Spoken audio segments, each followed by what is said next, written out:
Hey, welcome to Ryan's Weekly Whatever. I'm Ryan. I'm Ryan's sister. And I'm Ryan. I'm Kirsten.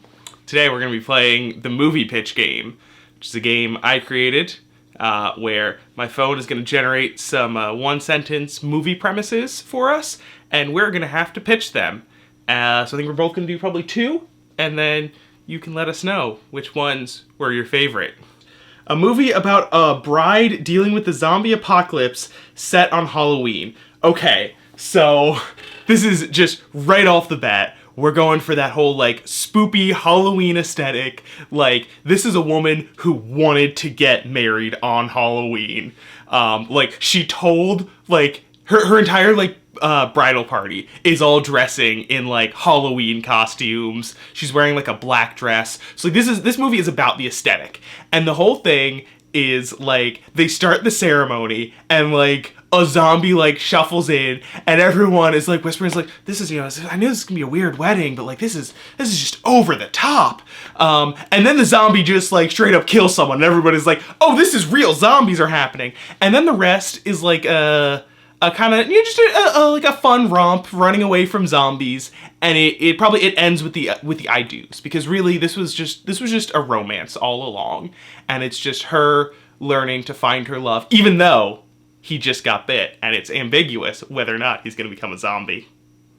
The real romance we found was the zombies along the way. A movie about a group of misfits dealing with vampires set in a military base on Mars. Alright, this is very simple. Who's the biggest misfits of all? The nerds who want to go into NASA. Clearly, they've spent way too much of their life preparing for this. So they have no social context. This isn't a thing they can deal with. So they get to the military base on Mars because, nerds and NASA, it's what they're doing. They're in their military base on Mars. They're doing their normal things. They're checking soil samples. They're mourning the loss of the rest of their lives because there's no way they're going to make it back to Earth after they went to Mars. When they hear knocking on the military base doors. Is everyone inside? All of the suits are inside. What could this be? And they find what they believe to be a human, but without a spacesuit standing outside. They're terrified, but they're not gonna not invite him in. He's standing outside. He could die in minutes, moments even. So they invite him in. Very dangerous because none of their prepackaged space food involves garlic. There's definitely fears, but the vampire kills off everyone on the space military base. Who plays the vampire? Like a Christopher Pine type vibe. I could go for Christopher Pine vampire. I would invite that vampire into my house. A movie about an alcoholic dealing with getting over a bad relationship set in the CIA. Okay, this is a full-on stalker movie. This is, an alcoholic, he does, surveillance for the CIA, and, he is just straight up, diverting resources to, stalk his ex. And this whole thing is, him trying to convince, his partner that, his ex is, this criminal mastermind that they need to be investigating. And so it's just him, stalking her and, coming up with reasons to, send agents, after her to, infiltrate her life.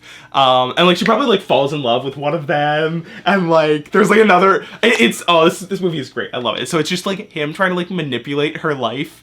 And, it's like Scott Pilgrim, but from the evil ex's perspective. He is trying to control her entire love life. So he is just,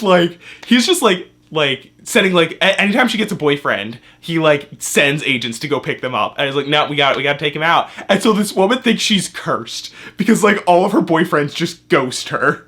And it's secretly, this guy just, controlling everything. And I imagine, the end is, he thinks he is the hero in this situation. And he approached her, the final, the climax of the movie is he goes and he's I did all this for you, baby.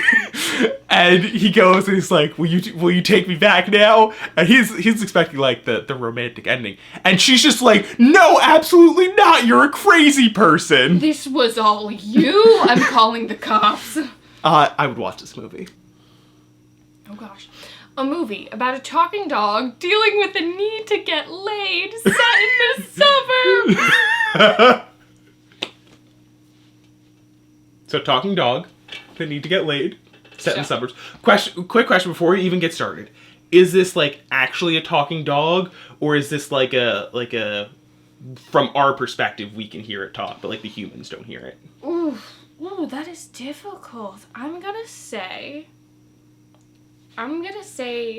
this is actually a talking dog. Okay. Okay, and so what's happening is this is actually a talking dog, but because he can talk, he's also very intelligent, so he knows it's not a good idea for him to talk because he doesn't want to get, like, tested on to figure out if dogs are, like, developing hyperintelligence. But that's not even a plot point.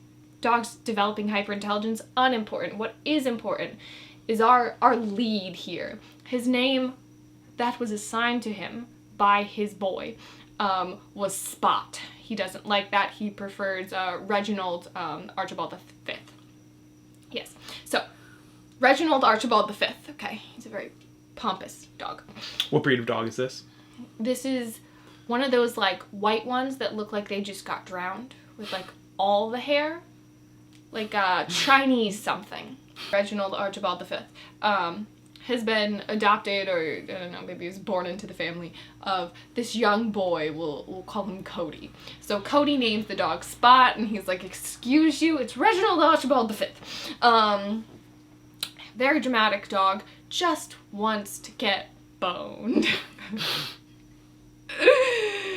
That's all he wants. But that's a very difficult thing to do when, in his owner's mind, the only focus is making sure no one finds out that his dog is amazing and can talk. And so he's like, "No, I must keep you hidden away," and like, let's go pretend to play fetch. And he's like, "Screw that, there's a chihuahua over there," and Reginald is going for it.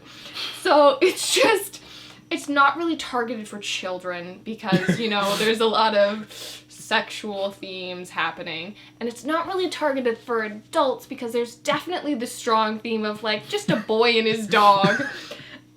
It's really just targeted for, like, that middle trash of, like, college students who haven't slept in 8 days and, like, teenagers who think they're more pretentious than they are.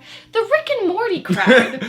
It's targeted for Rick and Morty people. I feel like this is one of those movies where they have to put up, like, signs in the theater being like, "Spot the Sex Dog is not a movie for children. Please do not take your children to R-rated movies." No, it's called Spot and Some Tail. And those are our movie pitches. Go leave a comment below. Let us know which one you liked the most or hated the least, whichever the case may be. Got some interesting ideas. I would watch some of these movies. I think... What? Please argue who you think got the worst pitch to work from, because clearly we both got shot in the foot a couple times. All right. See you next time.